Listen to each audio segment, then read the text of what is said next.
ओम नमो भगवते वासुदेवाय।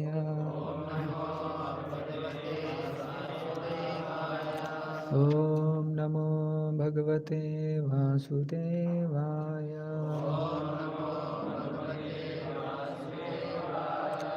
ओम नमो भगवते वासुदेवाय।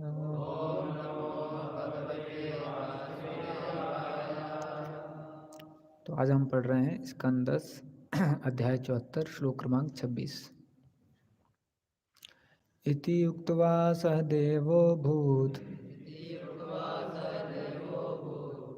आगे क्या श्लोक क्रमांक 25 है। स्कंद 10 अध्याय 74 श्लोक क्रमांक 25।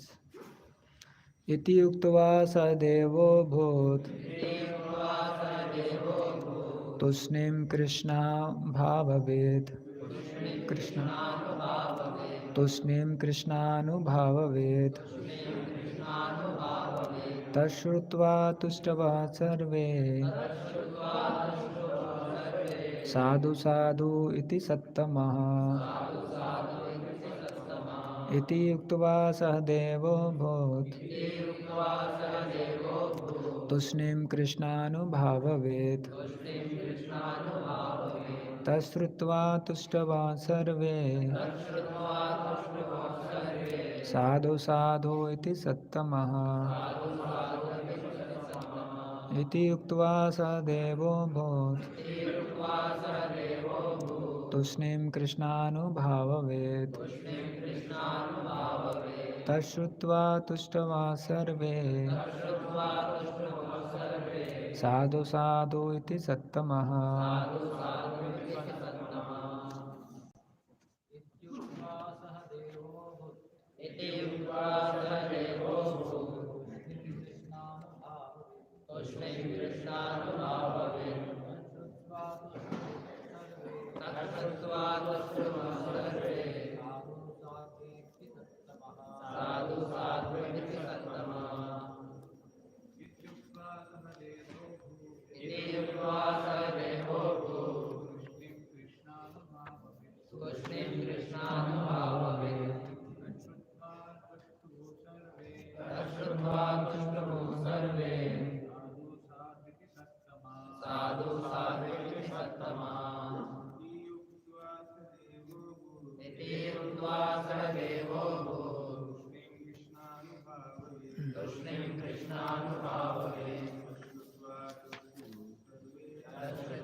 अनुवाद और शब्दार्थ इस डिवाइन ग्रेसेस युक्ति वेदांत स्वामी श्रील प्रभुपाद के शिष्य द्वारा श्रील प्रभुपाद की जय। शब्दार्थ इति इस प्रकार, उक्त्वा कहकर, सहदेव अभूत हो गए, तुष्णीम मौन, कृष्ण का, अनुभाव प्रभाव, वित्त अच्छी तरह जानने वाला, ततः यह, श्रुत्वा सुनकर, तुष्टुवुः प्रशंसा की, सर्वे समस्त, साधु साधु इति बहुत अच्छा, सत्पुरुषों में, संत पुरुषों में, तमा सर्वश्रेष्ठ। और उनके शब्द सुनकर वहाँ पर उपस्थित सभी सज्जनों ने बहुत अच्छा कहकर उन्हें बधाई दी। बाकी श्लोकों का भी हम अनुवाद पढ़ते हैं, फिर आगे तात्पर्य है श्लोक क्रमांक 30 में। राजा ब्राह्मणों की इस घोषणा से अत्यंत प्रसन्न हुए, क्योंकि वे इससे संपूर्ण सभा की मनोदशा को समझ गए। उन्होंने प्रेम से विभोर होकर इंद्रियों के स्वामी भगवान कृष्ण की पूजा की। भगवान कृष्ण के चरण पखारने के बाद महाराज युधिष्ठिर ने प्रसन्नतापूर्वक उस जल को अपने सिर पर छिड़का और उसके बाद अपनी पत्नी, भाइयों, अन्य परिवारजनों तथा मंत्रियों के सिर पर छिड़का। वह जल सारे संसार को पवित्र करने वाला है। जब उन्होंने पीले रेशमी वस्त्रों तथा बहुमूल्य रत्नजटित आभूषणों की भेंटों से भगवान को सम्मानित किया, तो राजा के अश्रुपूरित नेत्र भगवान को सीधे देख पाने में बाधक बन रहे थे। कृष्ण को इस तरह सम्मानित होते देखकर वहाँ पर उपस्थित प्राय सभी लोग सम्मान में अपने हाथ जोड़कर बोल उठे, आपको नमस्कार, आपकी जय हो। और तब उन्हें शीश नवाया। ऊपर से फूलों की वर्षा होने लगी। दमघोष का अशिष्णु पुत्र कृष्ण के दिव्य गुणों की प्रशंसा होते सुन क्रोध हो उठा। वो अपने आसन से उठकर खड़ा हो गया और क्रोध से अपने हाथ हिलाते हुए निर्भय होकर सारी सभा के समक्ष भगवान के विरुद्ध निम्नानुसार कटु शब्द कहने लगा। तात्पर्य, श्रील प्रभुपाद लिखते हैं, उस सभा में शिशुपाल भी उपस्थित था। अनेक कारणों से वह श्री कृष्ण का घोर शत्रु मानता था।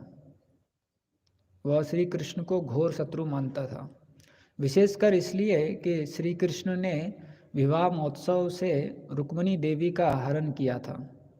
इसलिए वह कृष्ण का इतना सम्मान एवं उनके गुणों की प्रशंसा को सहन नहीं कर सका। वह भगवान की कीर्ति को सुनकर सुखी होने की बजाय अत्यंत क्रोध हो उठा। श्री विश्वनाथ चक्रवर्ती ठाकुर उल्लेख करते हैं कि जब सहदेव ने अग्र पूजा के लिए कृष्ण के नाम का प्रस्ताव रखा तो शिशुपाल ने कोई आपत्ति नहीं जताई, क्योंकि वह युधिष्ठिर के यज्ञ का विध्वंस करना चाहता था। यदि शिशुपाल पहले ही कृष्ण के नाम का विरोध करता और कोई अन्य व्यक्ति चुन लिया जाता, तब वह यह यज्ञ ठीक से संपन्न हो जाता। इसलिए शिशुपाल ने कृष्ण को चुन लिया जाने दिया। उसने पूजा समाप्त होने तक प्रतीक्षा की और तब इस आशा से बोला कि इस प्रकार वो दिखला सकेगा कि यह यज्ञ विध्वंस हो चुका है।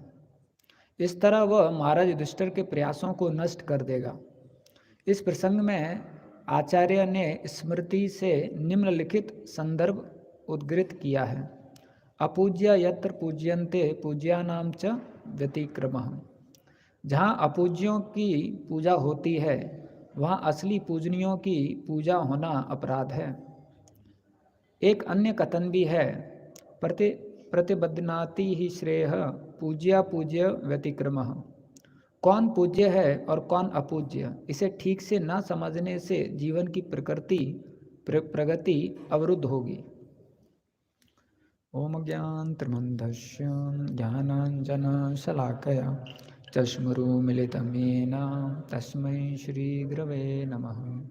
श्रीचैतन्यमनोभीष्टं स्थापितं येन भूतले स्वयं रूपं कदा मह्यं ददाति स्वपदान्तिकं। वन्देऽहं श्रीगुरु श्रीयुतापदकमलं श्रीगुरुवैष्णवांश श्रीरूपं साग्रजातां सहगना रघुनाथान्वितं तं सजीवं सावधूतं परिजनसहितं कृष्णचैतन्यदेवं श्रीराधाकृष्णपादान् सहगना ललिता श्रीविशाखान्वितांश। नमो विष्णुपादाय कृष्णपृष्ठाय भूतले श्रीमते भक्तिवेदान्तस्वामिनिति नामिने। नमस्ते सरस्वती देवे गौरवाणी प्रचारिणे निर्विशेषशून्यवादी पाश्चात्यदेशतारिणे। नमो महावदन्याय कृष्णप्रेमप्रदायते कृष्णाय कृष्णचैतन्या नाम्ने गौरतुसे नमः। हे कृष्णा करुणा सिंधु दीनबन्धो जगत्पते गोपेश गोपिका कांत राधाकांत नमस्तुते। तप्तकांचन गौरा श्री राधे वृंदावनेश्वरी वृषभानुसुते देवी प्रणमामि हरिप्रिये। वाञ्छाकल्पतरुभ्यश्च कृपा सिन्धुभ्येव च पतितानां पावनेभ्यो वैष्णवेभ्यो नमो नमः। जय श्री कृष्ण चैतन्य प्रभु नित्यानंद श्री अद्वैत गदाधर श्रीवासादि गौरभक्तवृंद। हरे कृष्णा कृष्णा कृष्णा हरे हरे, हरे राम राम राम हरे हरे। हरे कृष्ण। तो सभी भक्तों का हम आशीर्वाद चाहेंगे जिससे कि इसके ऊपर भगवान के गुणगान के लिए, अपने शुद्धिकरण के लिए कुछ चर्चा कर सकें, खास करके हिज ग्रेस प्रेमानंद गुरु जी का और बाकी सभी वैष्णवों का। तो ये वापस अभी जो हमारे श्लोक चल रहे थे भागवतम में, तो ये स्कंद 10 का अध्याय 74, जिसमें राष्ट्रीय यज्ञ में शिशुपाल का उद्धार, ये प्रसंग जो है ये चल रहा है। तो इस प्रसंग में हम देखते हैं कि जब सारी सामग्री को एकत्रित किया गया और सभी जो राजा हैं वो वहाँ पर आ चुके हैं, अब अग्र पूजा किसकी होनी है उसके बारे में वहाँ चर्चा होने लगा। तो जब कृष्ण भगवान का नाम वहाँ पर आया तो जितने भी वहाँ पर संत थे, जितने भी वहाँ पर बाकी राजा थे, सब बहुत प्रसन्न हो गए। इसलिए इसमें आया है शब्द साधु साधु, सब बोलने लगे बहुत अच्छा है, बहुत अच्छा है, ऐसा है। तो पूरा मेजॉरिटी था उसमें, लेकिन एक व्यक्ति था उसको वो पसंद नहीं आया। तो वहाँ पर एक शिशुपाल थे, तो उन्होंने जब ये सुना तो उनके मन में बहुत ही ज़्यादा असंतोष प्रकट हो गया, उनके मन में बहुत ही ज़्यादा क्रोध प्रकट हो गया, और फिर वो खड़े होकर भगवान के बारे में कुछ बोलने लगे। तो यहाँ पर तात्पर्य में विश्वनाथ चक्रवर्ती ठाकुर जी बताते हैं कि जब ये चर्चा हो रही थी कि अग्र पूजा किसकी होनी चाहिए, और जब कृष्ण भगवान का नाम आगे आया था, तब शिशुपाल ने कोई आपत्ति नहीं जताई, तब वो शांति से बैठा था, क्योंकि वो भगवान को तो कुछ गलत शब्द प्रयोग करके उनका अपमान करना चाहता ही था, लेकिन साथ में वो ये भी चाहता था कि जो जरासंध का यज्ञ है वो भी विध्वंस हो जाए, वो युधिष्ठिर महाराज का जो यज्ञ है वो भी विध्वंस हो जाए, इस प्रकार से। तो इसलिए वो इंतज़ार किया कि पहले जो भगवान का नाम है उसको सिलेक्ट करना चाहिए, उसका चयन हो जाना चाहिए, और उसके बाद में जब उनकी पूजा चालू होने वाली थी तब वो खड़ा हो गया, जिससे कि दोनों कार्य हो जाए, भगवान का अपमान भी और जो युधिष्ठिर महाराज के द्वारा जो यज्ञ हो रहा है वो भी। तो हम शास्त्रों में एक चीज़ देखते हैं कि जितनी भी हमारे अंदर जो अनर्थ होते हैं, तो भौतिक दुनिया इस प्रकार से बनाई गई है कि हर चीज़ का विकास होता है। ये भौतिक दुनिया विकास पूर्वक दुनिया है।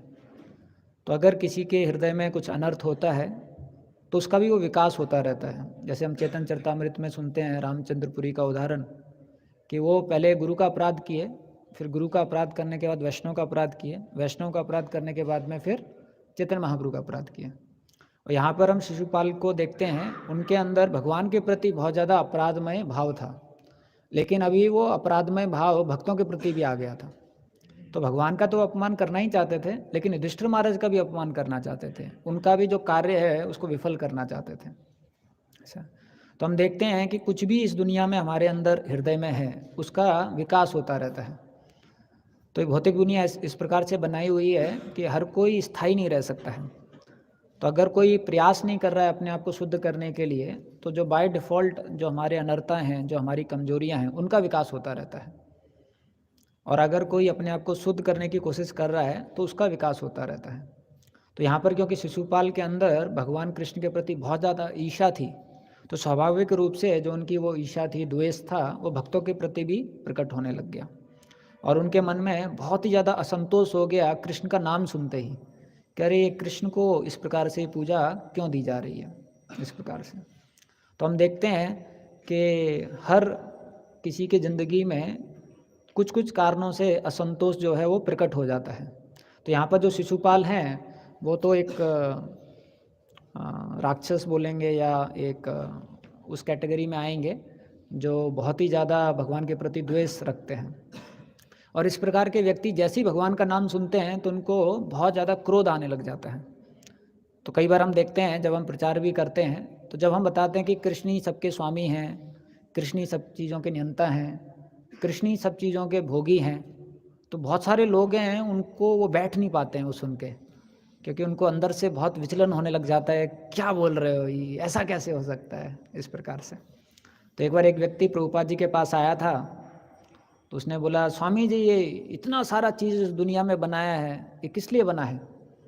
तो प्रभुपाद जी ने बोला कि भोग के लिए। तो बहुत खुश हो गया। फिर प्रभुपाद जी ने बताया तुम्हारे लिए नहीं, कृष्ण के भोग के लिए। तो जब कोई व्यक्ति सांसारिक व्यक्ति देखता है इस दुनिया को तो उसको भी आशा रहती है कि मेरे भोग के लिए भी कुछ चीज़ें हैं, मेरे भोग के लिए भी कुछ सामग्री है। लेकिन जब वो सुनता है कि भगवान सब चीज़ों के भोगी हैं तो ये बहुत मुश्किल हो जाता है। भक्त बनने के बाद एक ये अंडरस्टैंडिंग तो आ जाता है कि भगवान सब चीज़ों के स्वामी हैं, भगवान सब चीज़ों के भोगी हैं, भगवान सब चीज़ों के नियंता हैं। लेकिन भक्त बनने के बाद हमको लगता है कि ठीक है 90% चीज़ों के भगवान हो सकते हैं, 10% थोड़ा हमको भी मिलेगा तो अच्छा रहेगा। तो भक्त बनने के बाद उस प्रकार से द्वेष नहीं आता है जैसा कि एक अभक्त के हृदय में आता है। लेकिन भक्त बनने के बाद में हम लोगों को ऐसी आशा रहती है कि कुछ चीज़ें भगवान कृपा करके, क्योंकि मैं भगवान का भक्त हूँ, तो मेरे नियंत्रण में भी, मेरे भोग के लिए भी, मेरे उपयोग के लिए भी और भगवान की सेवा के सहयोग के लिए कुछ मिलेगा तो अच्छा है ऐसा। तो इसलिए जो भक्त भी बन जाते हैं, जब तक कि ये दृष्टिकोण नहीं आ जाता है कि हर चीज़ भगवान के लिए है, हर चीज़ भगवान की प्रसन्नता के लिए है, तब तक वो पूर्ण रूप से जो सेटिस्फैक्शन है, संतुष्टि है, वो महसूस नहीं कर सकता है। और जब किसी के हृदय में संतुष्टि नहीं होती है तो जब कोई कारण आ जाता है असंतोष का तो उसके अंदर तुरंत क्रोध उत्पन्न हो जाता है। तो भागवतम में हम देखते हैं कि जब व्यासदेव जी इतना अच्छा कार्य कर रहे हैं जीव कल्याण के लिए कि वो सारे शास्त्र जो हैं उनको लिखते हैं, और सारे शास्त्रों को लिखने के बाद में भी उनके हृदय में संतोष नहीं आता है। अब जो व्यासदेव जो हैं वो तो बहुत स्पिरिचुअल कार्य कर रहे हैं, बहुत आध्यात्मिक कार्य कर रहे हैं और बहुत जन कल्याण के लिए कर रहे हैं, कुछ भी स्वार्थ नहीं है उनका इसमें, लेकिन फिर भी उनका जो हृदय है वो असंतोष हो जाता है। तो फिर वो विचार करने लग जाते हैं कि असंतुष्टता का कारण क्या है, ये जो असंतोष मेरे हृदय में है उसका कारण क्या है। तो पहले वो शास्त्रों से पूरा निरूपण करते हैं, शास्त्रों से आकलन करते हैं कि असंतोष का कारण क्या है। तो एक श्लोक आता है ये भागवतम में पहले स्कंद में चौथे अध्याय में श्लोक क्रमांक 28-29। तो इसमें वो कुछ कारण बताते हैं शास्त्रों का आकलन करके कि ये कारण जो हैं वो प्राय असंतोष के कारण होते हैं। तो सोचते हैं कि क्या मेरा असंतोष भी इन कारणों के कारण है। तो इसमें वो बताते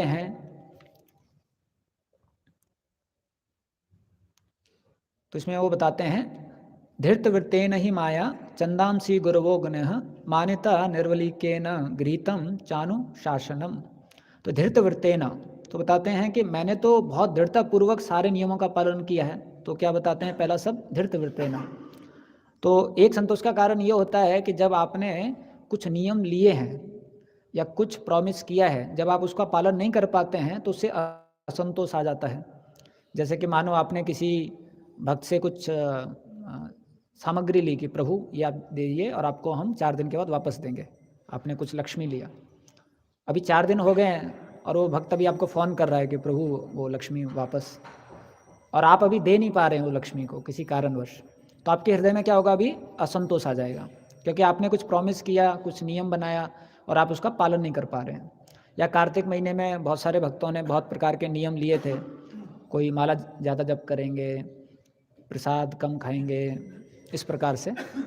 लेकिन जब धीरे धीरे करके समय जाता है और जब वो नियम हम पालन नहीं कर पाते हैं तो मन में क्या आ जाता है, असंतोष आ जाता है, क्या है ये, नहीं कर पा रहा हूँ मैं, इस प्रकार से। लेकिन व्यासदेव क्या बता रहे हैं, मेरे केस में तो मैं तो बहुत अच्छी तरीके से दृढ़तापूर्वक सारे नियमों का पालन किया हूँ, ऐसा। तो आप देखोगे जब हम दृढ़तापूर्वक अपने नियमों का पालन कर पाते हैं तो उससे भी हमारे हृदय में एक संतुष्टि आती है। आप देखो जब सुबह 16 माला आपका हो जाता है तो कैसा लगता है, बहुत अच्छा लगता है, अरे हो गया, क्योंकि आपने वो पालन कर लिया, 16 माला सुबह ही कंप्लीट हो गया, ऐसा है। आप सोचिए आप 4:30 की बजाय अगर थोड़ा लेट खड़े होते हैं और टेम्पल हॉल में 4:35 पर आते हैं तो आपको हृदय में क्या होगा, असंतोष होगा, मैं लेट हो गया, मैं नियम का पालन नहीं कर पाया, ऐसा। तो वही यहाँ पर बताया गया है कि जब हम दृढ़तापूर्वक अपने नियमों का पालन कर लेते हैं तो उससे भी एक संतोष आता है। जब हम 4 नियमों का दृढ़तापूर्वक पालन करते हैं, जब हम मॉर्निंग प्रोग्राम में टेंपल में टाइम पर आ जाते हैं, जो भी गुरु ने हमको आदेश दिए हैं उनका हम पालन करते हैं, जो हम नियम बनाते हैं अपने आध्यात्मिक उन्नति के लिए उनका पालन करते हैं, तो उससे बहुत संतोष आता है, ऐसा। फिर वो दूसरा बताते हैं कि मैंने बहुत अच्छी तरीके से जो वेद हैं, जो गुरु हैं और जो ऑल्टर ऑफ सेक्रीफाइस जो भगवान हैं, इनको अच्छी तरीके से मैंने पूजा भी किया है। तो क्या बता रहे हैं कि मैंने तो जो कार्य किया है वो बहुत अच्छी तरीके से, जो शास्त्र हैं, गुरु जो हैं, कृष्ण भगवान जो हैं, इनको मैंने पूजा किया है, इनके प्रति कोई अपराध नहीं किया है, बहुत डिवोशनल भाव में मैंने ये कार्य किया है, इस प्रकार से। तो ये भी हम देखते हैं कि जब हम अपने गुरुजनों के प्रति, आध्यात्मिक गुरु के प्रति, भगवान के प्रति बहुत एक वर्शिपेबल मूड रहता है, उनको एक पूजा करने वाला एक मूड रहता है, उनके प्रति बहुत ज़्यादा आदरणीय भाव रहता है, उनके प्रति बहुत ज़्यादा कृतज्ञ भाव रहता है, तो उससे भी बहुत संतोष आता है। तो अगर आप देखोगे जिन भक्तों को थोड़ा सा इस प्रकार का भाव है तो जैसे ही वो मंदिर में आएंगे, भगवान का दर्शन करेंगे, तो दर्शन करते ही उनको क्या आ जाएगा, संतोष आ जाएगा। वैसे ही वो आध्यात्मिक गुरु को देखेंगे या उनका प्रवचन सुनेंगे तो उनको क्या आ जाएगा, संतोष आ जाएगा। तो व्यासदेव जी बताते हैं कि मैंने दृढ़तापूर्वक अपने नियमों का पालन किया है और मैंने आध्यात्मिक गुरु और मैंने जो भगवान हैं उनको पूजा किया है। और फिर तीसरा चीज़ क्या बताते हैं कि इसमें एक शब्द इस्तेमाल हुआ है, अनुशासनम। मैंने ये सारे कार्य अनुशासन में रह के किए हैं। तो बताते हैं, इसमें प्रभुपाद जी ट्रांसलेट करते हैं ट्रेडिशनल डिसिप्लिन, कि मैंने ये जितने भी कार्य किए हैं अनुशासन में रहकर किए हैं, ऐसा। तो इससे भी संतोष आता है।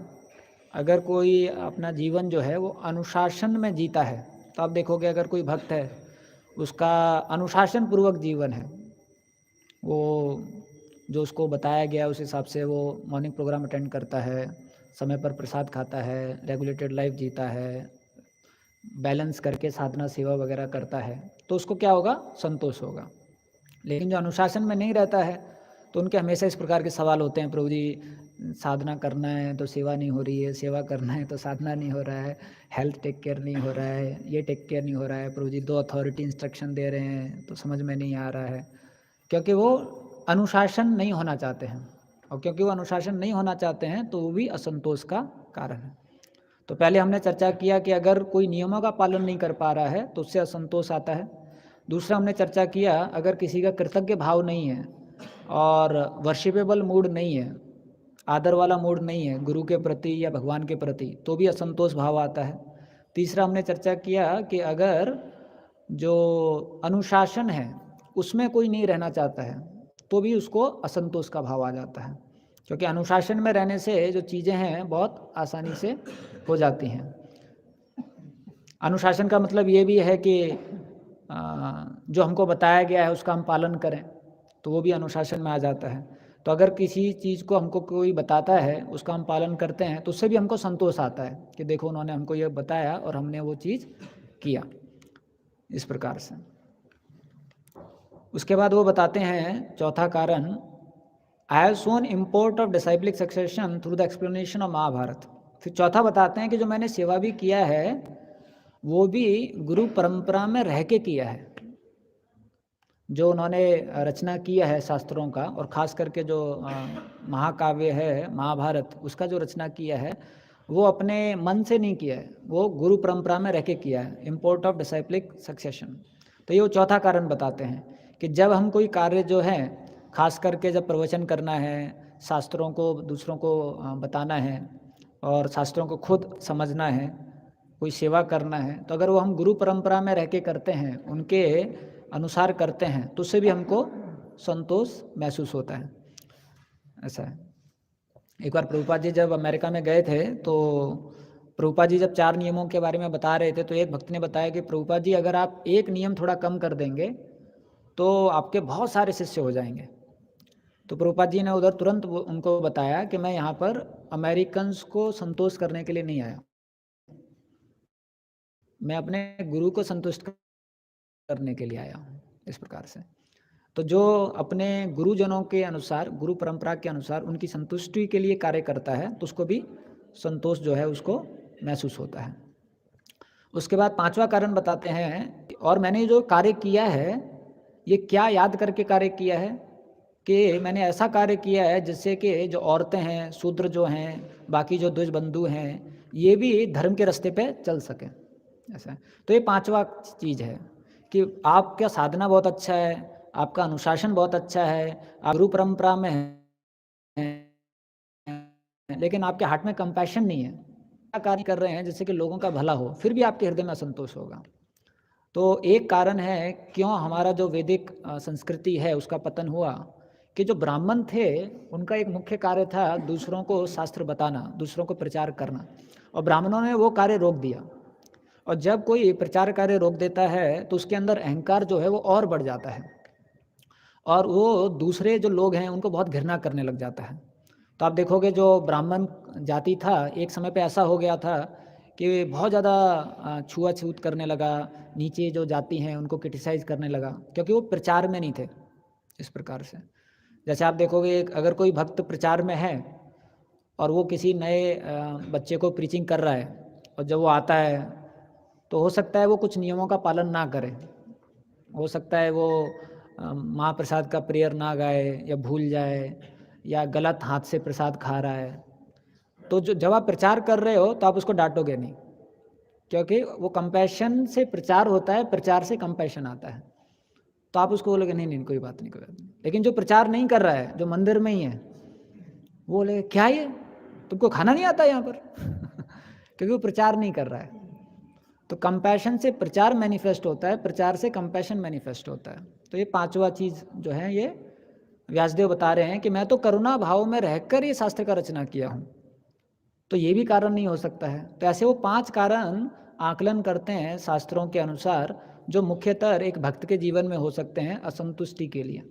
लेकिन वो बताते हैं कि मेरे अंदर तो ये जो 5 कारण हैं वो नहीं है।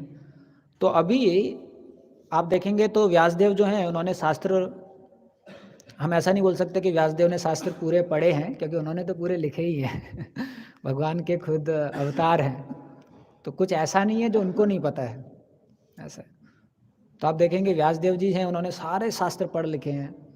अब व्यासदेव जी सब आकलन भी कर लिए और शास्त्रों से सब बता भी दिए कि क्या असंतोष के कारण होते हैं, फिर भी वो अच्छी तरीके से नहीं समझ पा रहे हैं कि मेरी असंतुष्टि का कारण क्या है। तो फिर वो ध्यान करते हैं, और उनके जो गुरु हैं नारद मुनि, वो वहाँ पर प्रकट हो जाते हैं। और जब नारद मुनि वहाँ पर प्रकट हो जाते हैं तो वो नारद मुनि के सामने ये अपना जो व्यथा है उसको प्रकट करते हैं कि मेरी असंतुष्टि का कारण क्या है। इस प्रकार से अब आप सोचिए, अगर भगवान ही हैं और व्यासदेव जिन्होंने शास्त्रों का रचना किया है, उनको कोई क्या बता सकता है। आप ये नहीं बोल सकते कि आप भागवतम से वो सेक्शन पढ़ लीजिएगा, उसमें आपको समझ में आ जाएगा क्योंकि व्यासदेव जी को तो सब कुछ पता है, वो तो भगवान के ही अवतार हैं। लेकिन ये लीला बहुत स्पेशल लीला है कि व्यासदेव जी ने सारे असंतोष के कारण बता दिए। फिर लेकिन जब नारद मुनि आते हैं तो नारद मुनि बताते हैं कि आपने सब कुछ बहुत अच्छी तरीके से किया है। नारद मुनि उनका गुणगान भी करते हैं कि आपने जो महाभारत कार्य किया है, जो लिखा है, वो बहुत बड़ा कार्य है। आप बहुत ही लर्नेड भी हैं, बहुत विख्यात हैं, सब कुछ आपके बारे में अच्छा है। फिर नारद मुनि बताते हैं लेकिन आपने कृष्ण भगवान को एक्सक्लूसिवली और रिपीटेडली ग्लोरीफाई नहीं किया है। आपने कृष्ण भगवान को, केवल कृष्ण भगवान को और बार बार उनका गुणगान नहीं किया है इस प्रकार से। तो ये जो वो है वो कारण बताते हैं। तो ये बड़ा मुख्य कारण है जो नारद मुनि बताते हैं कि हम ये सारी चीज़ें कर रहे हैं, लेकिन अगर इन सारी चीज़ों को करने के बाद में हमारा कृष्ण भगवान के प्रति आश्रय अगर हम फील नहीं कर रहे हैं, एक्सपीरियंस नहीं कर रहे हैं, तो भी असंतुष्टि का कारण आ जाएगा। मानो अगर कोई भक्त है 15 साल 20 साल वो ये सारी चीज़ें कर रहा है, वो सारे नियमों को कड़ी तरीके से पालन कर रहा है, वो गुरुजन और भगवान के प्रति बहुत ज़्यादा कृतज्ञ भाव रख रहा है, और वो अनुशासन में रह रहा है, और वो गुरु परंपरा के आदेशों का पालन करके सेवा कर रहा है, और उसके अंदर कंपैशन है, प्रचार भी कर रहा है, लेकिन फिर भी अगर वो इन सारे चीज़ों के माध्यम से भगवान के प्रति अपना आश्रय को नहीं बढ़ा रहा है, तो उसको भी असंतुष्टि का कारण हो जाएगा। तो हाल ही में जब हम वृंदावन गए थे तो हल्दर स्वामी महाराज जी से हमको सवाल पूछ रहे थे, तो उसमें हम महाराज से काफ़ी चर्चा कर रहे थे ब्रह्मचारी आश्रम के बारे में और व्यक्तिगत जीवन के बारे में। तो महाराज से जब हम चर्चा कर रहे थे तो जो मिडल एज का हम सुनते हैं, तो हमने महाराज से पूछा महाराज ये मिडल एज होता क्या है तो महाराज क्या बहुत अच्छा आंसर बताए। महाराज बताए कि जब हम भक्ति में आते हैं तो 15 और 20 साल में जो न्यूनेस है भक्ति का वो चला जाता है। जो भी न्यूनेस है कि अरे अभी चेतन चरितामृत पढ़ना है, अभी भागवतम पढ़ना है, अरे अभी वाइट मिलेगा अभी सैफरन मिलेगा, अभी क्या बोलते हैं गायत्री मिलेगा, या अभी मंदिर में ये सेवा करेंगे, अभी मंदिर में वो सेवा करेंगे, करताल सीखेंगे, मृदंगा सीखेंगे, अभी प्रचार करेंगे, अभी कैंपस प्रीचिंग करेंगे, अभी वीएलसी प्रीचिंग करेंगे, यूथ प्रीचिंग करेंगे, कांग्रेगेशन प्रीचिंग करेंगे, विलेज प्रीचिंग करेंगे। तो जो भी न्यूनेस है वो चला जाता है। तो 35 साल या 40 साल जो एज है उसमें अगर वो न्यूनेस जब चला जाता है, तो अगर किसी भक्त ने थोड़ा सा आध्यात्मिक चीज़ों के प्रति आश्रय डेवलप किया है, थोड़ा उसके अंदर आध्यात्मिक रुचि आई है, तो फिर वो आध्यात्मिक रुचि के कारण आगे बढ़ता रहेगा। लेकिन अगर वो आध्यात्मिक रुचि नहीं आई है तो उसके बाद में जो 15 साल पुरानी रुचियां हैं वो वापस आ जाती हैं, और इसको बोलते हैं मिडिल एज क्राइसिस। ऐसा मान, क्योंकि जो आत्मा है उसको आनंद चाहिए, आत्मा जो है उसको रुचि चाहिए। तो जब आध्यात्मिक रुचि के लिए कोशिश करते हैं और अगर वो नहीं आ रही है तो काफ़ी सालों के बाद में जो पुरानी वो है वो वापस आ जाती हैं इस प्रकार से। तो इसलिए बहुत ज़रूरी है आध्यात्मिक जीवन में कि हम ये सारे कार्य करें और इस भाव से करें कि भगवान के प्रति जो हमारा आश्रय है वो भी बढ़े, ऐसा है। और आश्रय को बढ़ाने के लिए प्रभुपाद जी जिस प्रकार से इस्कॉन का स्थापना किए हैं और जिस प्रकार से हमारे को भक्ति का विधि दिए हैं, तो उसमें मुख्यतर करके भगवान का जो नाम है, जो भागवतम का श्रवण है, और जो विग्रह भगवान के स्थापित किए हैं प्रभुपाद जी ने, ये बहुत महत्वपूर्ण है वो आश्रय जो है उसको महसूस करने के लिए, जो भगवान प्रति या विग्रह के प्रति एक आकर्षण महसूस करने के लिए, एक रुचि महसूस करने के लिए।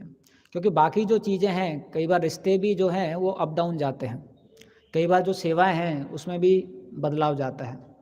कल महाराज जी का एक कोट था जब हम डांस कर रहे थे तो वहाँ ऊपर लिखा हुआ था, only one thing is certain that is uncertainty एक ही चीज़ सर्टेन है, वो क्या है? अनसर्टेनिटी। तो बाकी चीज़ों में बदलाव आता है, लेकिन हमारे पास कुछ ऐसे आश्रय रहने चाहिए जिनका हम आश्रय ले सकें ऐसे समय पे। तो उसमें मुख्यतर करके जो भगवान का नाम है, भागवतम है, और जो भगवान के विग्रह हैं उनका हम आश्रय ले सकते हैं। और जितना ही हम आश्रय ले पाएंगे उतना ज़्यादा हम लोग जो भौतिक दुनिया के अपीवल्स हैं, भौतिक दुनिया का जो कष्ट है उसको हम लोग सहन कर पाएंगे इस प्रकार से। तो प्रभुपाद जी ने बहुत ज़्यादा बल दिया है कि हमें बहुत अच्छी तरीके से नाम जप करना चाहिए, और नाम जप करते समय खास करके जो हमारा मन है वो बहुत ज़्यादा कष्ट देता है, बहुत ज़्यादा दुख देता है, और बहुत ज़्यादा मुश्किल कर देता है भगवान के नाम को जप करना। तो अभी समय ज़्यादा नहीं है, लेकिन मैं थोड़ा व्याख्या में बताता हूँ। तो जो सच्चिदानंद स्वामी महाराज हैं, उन्होंने बहुत अच्छी तरीके से रिसर्च किया है, बहुत अच्छी तरीके से सेमिनार भी लेते हैं वो, और ये किताब भी लिखा है। तो इसमें वो मन के बारे में कुछ चीज़ें बताते हैं कि जो 5 चीज़ें हैं अगर वो हम करें तो उससे जो मन है उसको हम थोड़ा और ज़्यादा भगवान के नाम में लगा सकते हैं, इस प्रकार से। तो भगवान का नाम जप करने के लिए वो पहला चीज़ बताते हैं कि जो हमारा मन है वो काम एंड कंपोज रहना चाहिए। तो उसको हिंदी में क्या बोलेंगे? शांत और स्थिर, ठीक है। तो मन जो है वो काम और कंपोज्ड रहना चाहिए, बहुत ज़्यादा जो है डिस्टर्ब्ड नहीं होना चाहिए या बहुत ज़्यादा एजिटेट नहीं होना चाहिए। उसके लिए जो हमारा मन है वो सतोगुण में होना चाहिए, तब हमारा जो मन है वो काम और कंपोज्ड हो सकता है। तो शिवराम स्वामी महाराज ने एक सीरीज़ दिया है 3 गुणों के ऊपर, तो उसमें महाराज एक चीज़ बहुत स्ट्राइकिंग बताते हैं कि हो सकता है आप किसी और कारण से किसी एक गुण में चले जाएं। जैसे कि मानो कोई भक्त जो है वो बम्बई में चला गया और बम्बई में वो लोकल स्टेशन पे खड़ा है, तो अभी वो वहाँ पर खड़ा है और वहाँ हर चीज़ देख रहा है कि सब चीज़ रजोगुनी है। तो आप देखोगे हमारे भी पैर तेज़ होने लग जाता है, क्योंकि हम रजोगुण में आ जाते हैं। अब हम रजोगुण में आए वहाँ के वातावरण के कारण, लेकिन अब आपको लस्टी थॉट आ जाएगा। तो महाराज क्या बताया, आप हो सकता है किसी और कारण से रजोगुण में आए, लेकिन एक बार आप रजोगुण में आ गए तो बाकी जो रजोगुण के प्रभाव हैं वो भी प्रकट होने लग जाएंगे, ऐसा है। तो कई बार एक आर्टिकल आया था दंडवत पे मीडिया को लेके, तो कई बार कोई भक्तों के मन में सवाल रहता है कि अगर हम थोड़ा न्यूज़ देख लेते हैं और थोड़ा बाकी चीज़ें पढ़ लेते हैं तो उसमें क्या गलत है। तो महाराज बताया ये जितनी भी चीज़ें मीडिया में रहती हैं वो सब रजोगुण प्रधान है। तो अगर आपने न्यूज़ देख लिया तो उससे आप रजोगुण में आ गए, और फिर जो रजोगुण के बाकी प्रभाव हैं वो प्रकट होने लग जाएंगे, ऐसा। तो आप देखोगे कि अगर किसी ने कुछ वैसा न्यूज़ देख लिया कि पाकिस्तान ने ये मिसाइल भारत पे छोड़ दिया है, जो भी है, तो तुरंत थोड़ा सा रजोगुण आ जाता है। और फिर आप जब सो रहे हैं तो हो सकता है आपको गलत ड्रीम आ जाए, क्योंकि अभी रजोगुण आपने प्रकट कर लिया है, तो अभी रजोगुण के जो दूसरे प्रभाव हैं वो प्रकट हो जाएंगे, इस प्रकार से महाराज बता रहे थे। तो फिर इसलिए सतोगुण में रहना बहुत ज़रूरी है। जितना हम सतोगुणी ज़िंदगी जिएंगे उतना हमारा जो मन है वो शांत रहेगा, ऐसा है। और सतोगुण में रहने के लिए सतोगुणी चीज़ों को ग्रहण करना पड़ता है। तो प्रभुपाद जी ने हमको सतोगुणी लाइफस्टाइल तो दिया है कि सुबह उठना है, नियम अनुसार सारे कार्यक्रम करने हैं, लेकिन कई बार हम सतोगुणी लाइफस्टाइल को भी रजोगुणी भाव में वो करते हैं। जैसे कोई भक्त है वो 4:15 पे खड़ा होता है, तभी वो पूरा रजोगुण में आ जाता है, इतना तेज भागेगा, फिर इतना तेज नहाएगा, फिर तिलक तो भगवान ही जानते कौन सा विष्णु कहाँ पर है उसके बाद वो धोती कुर्ता कैसे भी करके पहन लेता है। एक चीज़ अच्छा है कि हर किसी के लॉकर में एक ही कलर का धोती कुर्ता होता है। अगर और कलर के होंगे तो कई बार ऐसा भी हो जाएगा कि कुर्ता सैफरन है, धोती वाइट है तो फिर कैसे भी करके भाग भाग के आता है। कई बार हमारे पुजारीगण थोड़े कृपालु हैं, थोड़ा लेट शंख बजाते हैं, लेकिन फिर कैसे भी करके आ जाता है।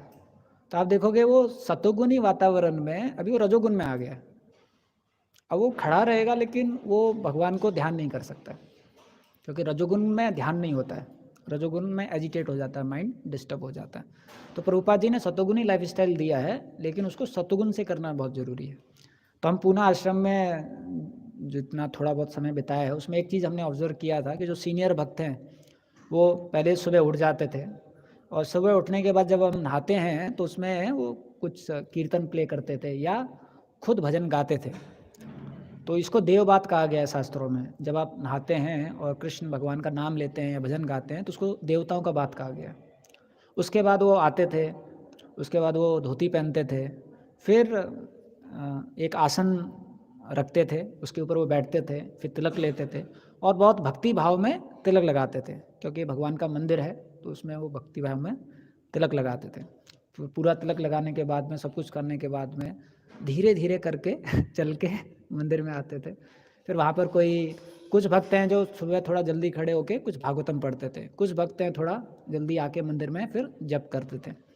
तो आप देखोगे जो मंगल आरती से पहले का जप है, जब वो आप करते हैं और आपने वो अच्छा जप किया है, तो आप देखोगे आपका मंगल आरती भी बहुत डिवोशनल आ जाता है। उसके बाद में वो जप होता है, उसमें भी आपको बहुत मदद मिलता है। लेकिन अगर वो शुरू वाला समय में रजोगुण आ जाता है, तो पूरा जो हमारा मॉर्निंग प्रोग्राम है वो बहुत वैसा हो जाता है, ऐसा है। लेकिन प्रभुपाद जी बहुत चाहते थे कि जो मॉर्निंग प्रोग्राम है वो बहुत ग्रेव रहना चाहिए। एक बार जुहू में मॉर्निंग प्रोग्राम लाइव होता है, तो एक विजिटर ने उसमें कमेंट कर दिया था फेसबुक पे, ये तुलसी आरती में सब लोग बात क्यों करते रहते हैं। तो उसमें कई भक्त थे, तो फिर मुकुंद माधव प्रभु जो थे वो अनाउंसमेंट कर रहे थे, तो उन्होंने बताया कि बहुत बड़ा फीडबैक आया है विजिटर से कि तुलसी आरती में बात नहीं करना है, ऐसा करके।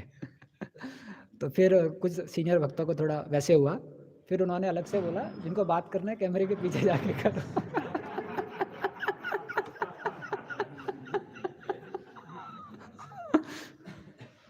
लेकिन असली में मॉर्निंग प्रोग्राम प्रभुपाद जी बहुत ग्रेव चाहते थे। जिनका बहुत महत्वपूर्ण सेवा है, अनअवॉइडेबल है, उनके लिए वो कर सकते हैं। लेकिन हमको वैसा माहौल नहीं बनाना चाहिए कि अभी यानी गानी चपा पानी प्रजल्पा तानी चा। वैसा नहीं होना चाहिए इस प्रकार से, क्योंकि उस समय पे मुंह खोलना नहीं चाहिए। मुंह खोल लिया ना तो फिर माइंड में वो हो जाता है, मुंह बंद रखना चाहिए पूरा मॉर्निंग प्रोग्राम।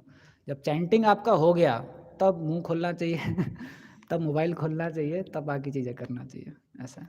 तो लाइफ स्टाइल हमारा बहुत सतोगुनी है, लेकिन उसको अगर हम ऐसे स्वीकार कर लेंगे तो बहुत अच्छी तरीके से हो जाएगा।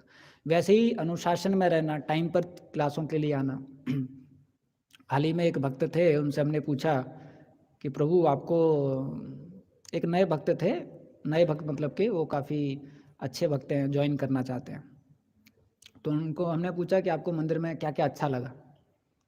तो बोले प्रभु जी बाकी सब अच्छा है, लेकिन यहाँ क्लासेस में कई भक्त बहुत लेट आते हैं प्रभु जी। क्योंकि इस बार ब्रह्मचारी क्लास में हमने बाकियों को भी अलाउ किया था, आप लोग भी अटेंड कीजिए। तो हम देखते हैं कि एक बस क्लास में टाइम आना ही दूसरों के लिए कितना बड़ा सेवा है, कि उनको इंस्पिरेशन मिलता है, अरे ब्रह्मचारी कितने आकर्षक होते हैं शरणम के लिए, सब टाइम पे आ जाते हैं, सब 5 मिनट पहले बैठे हैं, तो बहुत वो हो जाता है। वरना इस बार तो एक विशेष चीज़ हो गया था, एक भक्त ने सवाल पूछा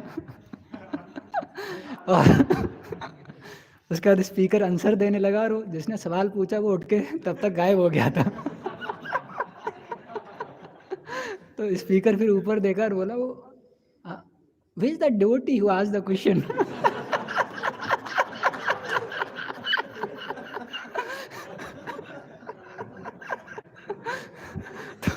तो वो डिवोटी नहीं था वहाँ पर। खैर उनका सीरियस सेवा था, लेकिन ऐसे छोटी छोटी चीज़ों से वो एक हो जाता है। तो प्रभुपाद जी चाहते थे कि जो शरणम है, कीर्तनम है, ये बहुत प्राथमिकता दिखना चाहिए। ऐसे लोग उसी आश्रम में आना चाहते हैं जहाँ वो देखते हैं बहुत सिंसियरली जपा हो रहा है, बहुत सिंसियरली मॉर्निंग प्रोग्राम हो रहा है, बहुत सिंसियरली शरणम हो रहा है, क्योंकि लोग तो भक्ति के लिए आते हैं ना। और जो भक्तिमय कार्यों को प्राथमिकता देखते हैं, तब उनका मन करता है कि हाँ हमको यहाँ पर आना चाहिए। तो ये गुडनेस के कार्यों में ये भी आता है कि समय पे चीज़ों को करना, ऐसा है। और ये बढ़ता रहता है, अगर कोई लेट आता है, पहले 5 मिनट लेट आएगा, फिर 10 मिनट लेट आएगा, फिर 15 मिनट, पहले सिर्फ वो लास्ट मोमेंट पे पेशाब करने जाता है, फिर लास्ट मोमेंट पे पानी पीने भी जाएगा, फिर लास्ट मोमेंट पे क्लियरिंग भी जाएगा, फिर लास्ट मोमेंट पे सोने भी जाएगा, फिर क्या पूरा क्लास ही चला जाएगा। लेकिन इस सब चीज़ों के लिए संघर्ष करना पड़ता है। भौतिक दुनिया में कुछ भी अच्छा करना है तो उसका भी प्राइस पे करना पड़ता है। वो प्राइस है कि आपको संघर्ष करना पड़ेगा, अपनी इंद्रियों को दमन करना पड़ेगा, माइंड के जो डिक्टेशन है उसको सहन करना पड़ेगा, नहीं मुझे टाइम पे जाना है, ऐसा। जब आप टाइम पे जाते हो तो कितनों की सेवा हो रही है। एक तो स्पीकर को बहुत अच्छा लगता है। आप सोचिए आपका कहीं क्लास है और आप क्लास में गए। एक बार हमारे आश्रम में प्रोदानंद सरस्वती महाराज का क्लास था, ब्रह्मचारी क्लास। तो उसमें महाराज आ गए, महाराज समय पे आते हैं, और सिर्फ 3 ब्रह्मचारी थे। तो उसमें से 2 सैफरन थे, एक वाइट वाले ब्रह्मचारी थे। तो महाराज ने बोला ब्रह्मचारी कहाँ हैं? तो मैं बोला महाराज ये हैं और अभी आ रहे हैं। मैं बोले ये क्या है 2-3 फिर मैं तुरंत फ़ोन किया सबको कि आइए आइए आइए करके। फिर मैंने महाराज को बोला महाराज थोड़ा कीर्तन कीजिए। अच्छा कीर्तन के बाद आते हैं तो फिर कैसे भी करके फिर महाराज कीर्तन किए। उसके बाद धीरे धीरे करके भक्त लोग आए। ऐसा तो ये बहुत ज़रूरी है। फिर जो स्पीकर आते हैं उनको कैसा एक्सपीरियंस मिलता है। लेकिन अगर कोई स्पीकर ऐसे खुश होकर चला जाए कि प्रभु यहाँ पर भक्त लोग कितना अच्छा श्रवण करते हैं, वो हमारा बहुत बड़ा एक सेवा हो जाता है। फिर वो स्पीकर आगे से भी आने के लिए बहुत आतुर रहते हैं कि हमको जाना है वहाँ, भक्त जो है बहुत अच्छी तरीके से सुनते हैं इस प्रकार से। तो ये जो गुडनेस का जब हम लाइफ स्टाइल करते हैं तो खुद में भी संतुष्टि महसूस करते हैं और वातावरण में भी संतुष्टि लाते हैं। दूसरा चीज़ बताते हैं वो बीइंग प्रेजेंट। तो मन का स्वभाव कैसा है कि अभी भौतिक कार्यों के लिए वो प्रेजेंट में आ जाता है। जैसे अभी आप सब लोगों को एक एक गुलाब जामुन दे दिया जाए तो आप प्रेजेंट में आ जाओगे। फ्यूचर में क्या है भूल जाओगे, पास्ट में क्या हुआ भूल जाओगे, आप प्रेजेंट में आ जाओगे। अभी इसको खाना है, अभी एक ही प्रोजेक्ट है, इसको खाना है अच्छी तरीके से खाना है। आप भूल जाओगे कि पास्ट में मैंने 4 गुलाब जामुन खाए थे, पेट खराब हुआ था। आप ये भी भूल जाओगे कि पास्ट में कुछ गड़बड़ें हुई हैं। फ्यूचर भी भूल जाओगे, भविष्य में क्या होगा सब भूल जाओगे, प्रेजेंट में आ जाओगे। क्योंकि सेंस ग्रेटिफिकेशन के लिए माइंड प्रेजेंट में आ जाता है। लेकिन जैसे ही हम कोई आध्यात्मिक कार्य करते हैं तो उसमें जो माइंड है वो पास्ट और फ्यूचर में चला जाता है, प्रेजेंट में नहीं रहता है। जैसे ही आप कोई आध्यात्मिक कार्य करेंगे, भगवान का नाम जप करने लग जाएंगे, तो या तो पास्ट में लेके जाएगा या फ्यूचर में लेके चला जाएगा, या प्रेजेंट में नहीं रहेगा ऐसा। क्योंकि जो हमारा चेतना है वो बहुत ज़्यादा मटेरियल चीज़ों को तो बहुत अच्छी तरीके से एब्जॉर्ब कर लेता है। जैसे कि एक पेन है, जब उसको पेपर पे ऐसे इंक वाला पेन है, एक डॉट करते हैं अगर वैसा वाला पेपर है तो क्या होता है वो पूरा साई उसमें फैलने लग जाता है। तो हमारा चेतना भौतिक चीज़ों के लिए तो उस प्रकार से बहुत एब्जॉर्बिंग वाला चेतना है। एक चीज़ थोड़ा सा डाला उसको एक्सपेंड कर देगा। जैसे आपको कोई एक न्यूज़ बता दिया कहीं से कि प्रभु योगी ने यूपी में ये किया है, तुरंत फिर उस पर आप 5 मिनट मनन करोगे, 5 मिनट चिंतन करोगे, 5 मिनट उसके बारे में दूसरों को बताओगे, क्योंकि तुरंत उसको एब्जॉर्ब कर लेता है। लेकिन जब आध्यात्मिक चीज़ होती है तो उसके लिए हमारा जो चेतना है वो पत्थर की समान है। एक बाल्टी पानी डाल दो उसके ऊपर फिर भी वो सूखा रहेगा बिल्कुल भी उसको ग्रहण नहीं करेगा। तो आप कई बार देखोगे 2 घंटे का क्लास हो जाता है और फिर किसी भक्त से पूछो प्रभु आज क्लास में क्या बताया। अच्छा क्लास था प्रभु जी, वो रघुनाथ दास गोस्वामी के ऊपर था प्रभु जी, रघुनाथ दास गोस्वामी वाला। तो उसमें क्या बताया अच्छा था, चेतन चरितामृत से पढ़ रहे थे वो मतलब कुछ बता ही नहीं पाता इसमें से क्योंकि वो चला गया पूरा ऐसा। तो बीइंग प्रेजेंट के लिए आचार्यगण इसलिए बताते हैं प्रार्थनाएं करना बहुत ज़रूरी है। जब हमारा आध्यात्मिक चेतना नहीं है, भौतिक चेतना है, लेकिन अभी हमको आध्यात्मिक चेतना में प्रेजेंट में रहना है, कनेक्ट करना है, तो प्रार्थनाओं का बहुत प्राथमिकता दिया गया है। इसलिए हम लोग जब भगवान के सामने आते हैं तो भजन गाते हैं, वो सारी प्रार्थनाएं हैं। अगर उन प्रार्थनाओं को ध्यानपूर्वक गाएंगे तो आप प्रेजेंट में आ जाएंगे। वैसे भगवान का नाम जब जब करते हैं उससे पहले जो भी आपके हृदय को अच्छा प्रार्थना लगता है वो प्रार्थना करना चाहिए भगवान के नाम के प्रति। अभी हम मायापुर में जब थे तो हमने देखा था राधेश्याम प्रभु जी जब कर रहे थे तो बीच बीच में वो फिर अपना जो बीड बैग है उससे हाथ निकाल के फिर भागवतम के श्लोकास जो हैं उच्चारण कर रहे थे, उसके बाद वापस चैंटिंग कर रहे थे ऐसा करके। तो जो प्रार्थनाएं हैं उससे जो माइंड है वो प्रेजेंट में आ जाता है। तो बीइंग प्रेजेंट हमारे लिए एक प्रार्थना वाला जो एस्पेक्ट है उसको इंक्लूड करना उससे हो जाता है। तो अभी टाइम तो हो गया है, तो बाकी चीज़ें फिर कभी बाद में चर्चा करेंगे। हरे कृष्णा। श्रीमद् भागवतम की जय, श्रील प्रभुपाद की जय।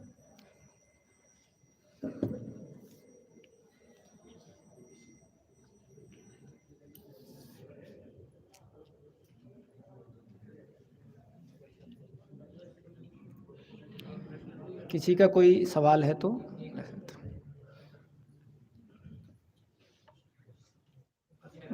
माइक माइक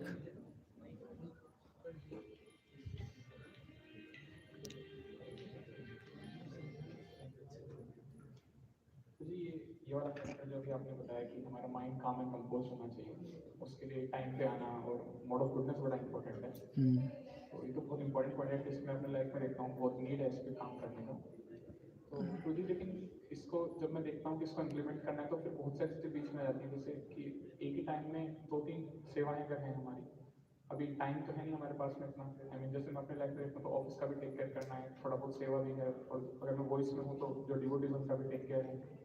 तो उस समय पर मुझे मोड ऑफ गुडनेस लाना बहुत मुश्किल हो जाता है। और ऐसा बहुत मतलब जैसे मैंने सुना है सीनियर से कि ठीक एक दो बार हो रहा है तो ठीक है, इट्स फाइन। अगर हर रोज ऐसा हो रहा है तो थोड़ा दिक्कत है, फिर चेंज करनी चाहिए। तो जैसे अगर किसी के जीवन में ये रोज ही हो रहा है, मतलब काफी मोड ऑफ पैशन, मतलब जो भागदौड़ वाला जीवन है वो काफी काफी हावी हो रहा है, मोड ऑफ गुडनेस में नहीं आ पा रहे हैं कि हम मॉर्निंग ब्राउन में आराम से आ रहे हैं, या फिर अपनी जो एटलीस्ट ऑफिस का काम अच्छे से कर रहे हैं, या अपनी सेवा अच्छे से कर रहे हैं, एक साथ बहुत सारी चीजें हैं। तो क्या उस केस में ऐसा अच्छा रहता है कि फिर हम जो सेवाएं उनको छोड़ देते हैं, मतलब एटलीस्ट जो हम सेवा फोकस कर पा रहे हैं उसको किया जाए और सेवाओं को साइड में रखा जाए। एक हमारा लेक्चर होता है सीसीटी में, तो उसमें बताया जाता है कि अगर हमको अपना कैपेसिटी बढ़ाना है सेवा करने का तो उसके लिए मोड ऑफ गुडनेस का विकास करना चाहिए। तो जो रजोगुण है उसमें लगता है हम बहुत कुछ कर रहे हैं, होता बहुत कम है, और जो तमोगुण है उसमें हम कुछ कर ही नहीं रहे हैं तो कुछ होता ही नहीं है। सतोगुण में लगता है हम कम कर रहे हैं लेकिन बहुत होता है।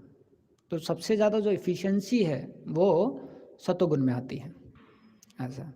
तो जो एक्टिवनेस है वो सतोगुण में आता है, रिएक्टिवनेस है वो रजोगुण में आता है। तो आप देखोगे जो बहुत सीनियर डिवोटीज़ लोग हैं, जैसे इवन देवकीनंदन पू हैं, 8:30 बजे 9 बजे सो जाते हैं, जो कुछ भी है सो जाएंगे, सुबह जो अपना समय पे खड़े हो जाएंगे ऐसा। अब राधेश्याम प्रभु जी को आप देख लीजिए, कितना सेवा करते हैं, कितना ट्रैवलिंग करते हैं, एक एक दिन में कितनी क्लासेस होती हैं, लेकिन उनका शेड्यूल है इस टाइम पे सोना, सुबह उठना, फिर पूरा मॉर्निंग प्रोग्राम करना, फिर बाकी सब चीज़ें करना, उनका मेल रिप्लाई के लिए अलग टाइम रहता है, वो सब करते हैं। तो लेकिन क्या है, क्योंकि सतोगुण में है तो इफ़िशियंसी बहुत आ जाती है। रजोगुण में क्या रहता है, मन जो है बाकी चीज़ों में बहुत एनर्जी को खा जाता है। इसने मुझे ऐसा बोल दिया, इसने मुझे ऐसा कर दिया, इसको ऐसा हो जाएगा, उसको वैसा हो जाएगा, पहले ऐसा हुआ था, पहले वो हुआ था। तो आप प्रेजेंट में इफेक्टिव जो हैं बहुत कम रह पाते हैं। तो जितना सतोगुण का विकास होगा उतना आप अपनी सेवाओं को बहुत इफिशिएंटली कर पाएंगे और सेवा बढ़ा भी पाएंगे ऐसा। ये एक राज है। आप देखो जितने भी हमारे जीबीसीज हैं, आपको लगता ही नहीं कि ये लोग मतलब दे आर जीबीसीज वो आराम से बात कर रहे हैं, आराम से चल रहे हैं, आराम से सब कुछ कर रहे हैं, और जो उनके नीचे हैं वो सब भाग दौड़ रहे हैं क्योंकि उनमें उतना सतोगुण नहीं है ऐसा है। हमको याद है जब राधनाथ स्वामी महाराज जी यहाँ पर आए थे तो कुरुमतारपुर उनको बुलाने के लिए गए थे रूम पे। तो मैं पीछे था, तो कुरुमतारपुर ने नॉक किया, Maharaj Devkinandan is calling for group photograph like that. Maharaj could not hear, so Maharaj did like this. So again, Maharaj Devkinandan Puri is calling for a photograph now. yes sir, yes sir like that. उसके बाद कुरुमतारपुर भाग रहे हैं आगे और पीछे पीछे ऐसे देख रहे हैं, और महाराज बहुत प्रेम से आ रहे हैं, और भागने में प्रभु जी भूल गए, महाराज को गार्डन से लेके आए जो तब था, है ना प्रभु जी। और महाराज पूरा कीचड़ में आ रहे हैं प्रेम से और प्रभु जी पूरा भाग रहे हैं धोती को पकड़ के तो मैं देख रहा था कि कैसे वो था। कई बार क्या होता है, हम लोगों को लगता है ये इशू बहुत बड़ा है, तो महाराज के पास जाते हैं क्योंकि वो सतोगुण में है, तो उनके लिए वो बहुत छोटा लगता है, उनको लगता है ये बहुत आसान है। तो महाराज बस ऐसे सुनेंगे, फिर एक चीज़ बोलेंगे, उसमें ख़त्म हो जाएगा इशू ऐसा। तो सतोगुण में क्या है, आप चीज़ों को you can see things as they are, ये भी एक गुण है सतोगुण का ऐसा। तो when you see things as they are then accordingly you can respond also. तो जो जितना सतोगुण में होगा वो उतना अफेक्टिव हो जाता है। प्रभुपाद जी का आप जिंदगी देखिए, कितना कुछ किया, लेकिन वो तो प्रभुपाद जी तो ट्रांसडेंटल हैं, लेकिन ये गुण बताया जाता है अगर आपको विकास करना है अपनी सेवा का तो सतोगुण का भी विकास करना पड़ेगा। हरे कृष्ण। श्रील प्रभुपाद की जय।